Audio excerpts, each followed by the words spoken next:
मंडळी कसे आहात? एकदम मस्त ना? मी पण एकदम मस्त मजेत आहे। आजच्या व्हिडिओमध्ये आपण बघणार आहोत शेजवान फ्राईड राईसची रेसिपी। मंडळी गेल्या 1-2 व्हिडिओच्या पाठीमागे शेजवान चटणीची रेसिपी आमच्या चॅनलवरती तुम्ही बघितलेला असाल। ती शेजवानची चटणी एकदम चवीला भारी झाली होती मंडळी, म्हणजे जसं चायनीज गाड्यावरती भेटतं ना सेम तसं झालं होतं। तीच शेजवानची चटणी आज शेजवान फ्राईड राईस साठी यूज करणार आहोत। त्यामुळे मंडळी आजचा शेजवान फ्राईड राईस ना एकदम भारी होणार आहे।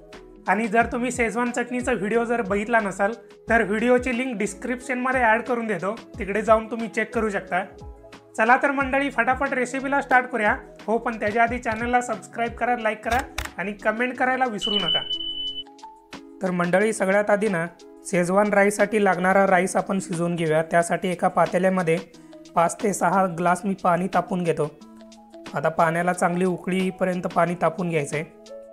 आता पाण्याला उकळी येईपर्यंत ना दुसऱ्या एका भांड्यामध्ये तांदूळ जो आहे चांगल्या प्रकारे धुवून घ्यायचा आहे। इथं 2 वाटी मी बासमती तांदूळ घेतोय आणि या तांदळाला 2 ते 3 वेळा चांगल्या प्रकारे धुवून घ्यायचं आहे, म्हणजे तांदळावरती तांदळाचा स्टार्च वगैरे असतो ना तो चांगला निघून गेला पाहिजे, तोपर्यंत चांगलं धुवून घ्यायचं आहे तांदळाला। ह्याच्या आधी टाकलेलं पाणी मी काढून घेतलेलं आहे। परत एकदा मी तांदळामध्ये पाणी टाकून घेतो आणि तांदूळ चांगल्या प्रकारे धुवून घेतो।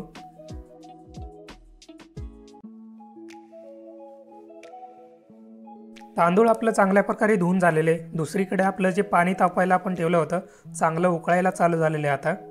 आता यामध्ये धुतलेलं तांदूळ टाकून घेतो। तांदूळ टाकून झाल्यानंतर आता यामध्ये 2 ते 3 चमचे तेल टाकून घेतो।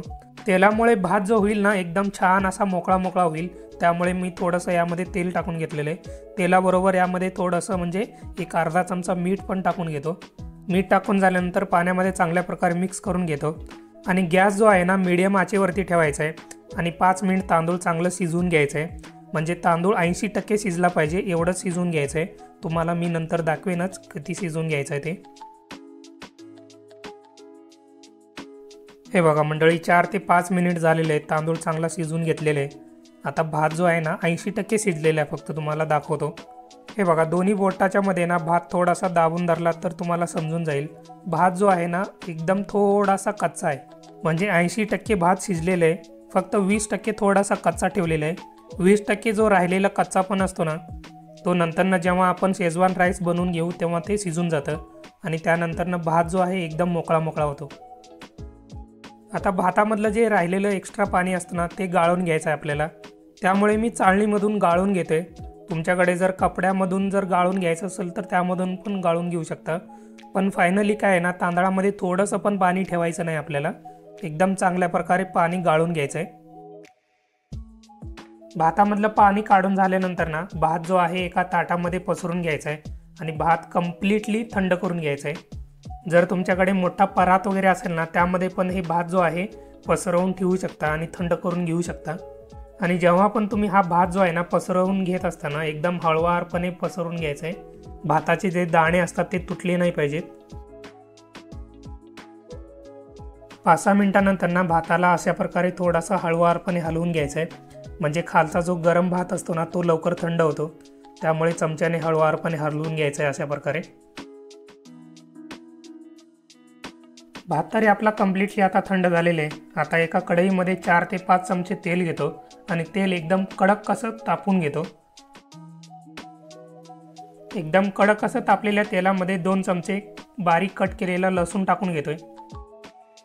आता यामध्ये बारीक कट केलेला 2 चमचे आलं टाकून घेतोय।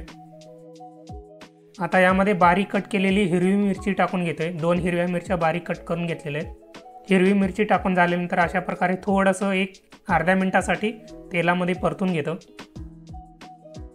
आलं लसूण आणि मिरची तेलामध्ये थोडंसं परतून घेतल्यानंतर आता यामध्ये 1 वाटी बारीक कट केलेला कांदा टाकून घेतोय। आता यामध्ये ओला कांदा म्हणजे कांद्याची पात जी म्हणतो ना आपण ती टाकून घेतलेली 1 वाटी। आता अर्धी वाटी बारीक कट केलेला गाजर आहे तो टाकून घेतोय आणि आता 1 वाटी थोडासा लांब लांब कापलेला कोबी आहे हा टाकून घेतोय। आता हे सगळ्या भाज्या टाकून झाल्यानंतर ना गॅस थोडासा मोठा करायचा आणि या सगळ्या भाज्या ज्या आहेत थोड्याशा टॉस करून घ्यायच्या, म्हणजे मोठ्या गॅसवरती ना ह्या भाज्या थोड्याशा गरम करून घ्यायच्या, कम्प्लिटली शिजवून नाही घ्यायच्या आपल्याला भाज्या। 1 ते 1.5 मिनिटासाठी तेलामध्ये भाज्या थोडंसं परतून घेतलं ना आता यामध्ये 2 चमचे रेड चिली सॉस, 2 चमचे ग्रीन चिली सॉस 2 चमचे डार्क सोया सॉस, 2 चमचे व्हिनेगर। आता यामध्ये 4 ते 5 चमचे शेजवान चटणी टाकून घेतोय। ही शेजवानची चटणी तुम्हाला सांगितल्याप्रमाणे आम्ही घरीच बनवलेला आहे।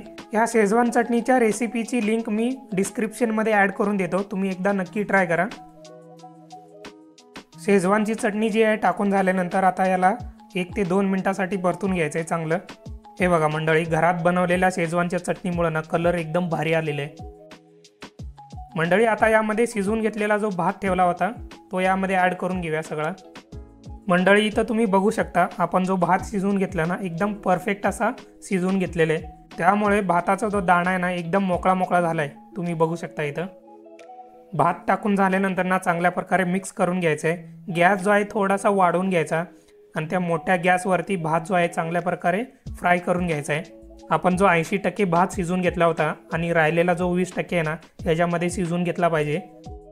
राहिलेला 20% जो भात आहे ना हार्डली 3 ते 4 मिनिटांमध्ये शिजून रेडी होतो। जेव्हा पण तुम्ही फ्राईड राईस वगैरे तयार करून घेत असताना अशा प्रकारे कंटिन्युअसली चमच्याने हलवत राहावं लागतं, कारण गॅस जो आहे ना मोठा ठेवलेला असतो, त्यामुळे खालून करपण्याची शक्यता असते। आता यामध्ये थोडासा कोबी टाकून घेतोय आणि त्याचबरोबर थोडासा ओला कांदा वगैरे जर असला ना तो पण टाकून घ्यायचा यामध्ये।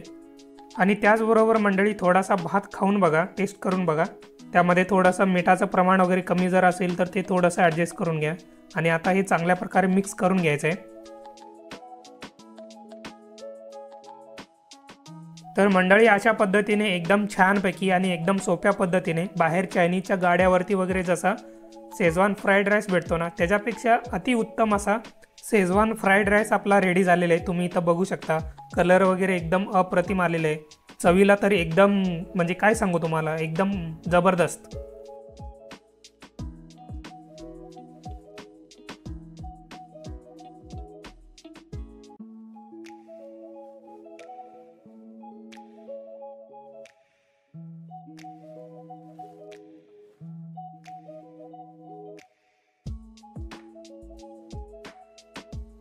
मग काय मंडळी, कसा झाला शेजवान फ्राईड राईस? एकदम मस्त झाला की नाही?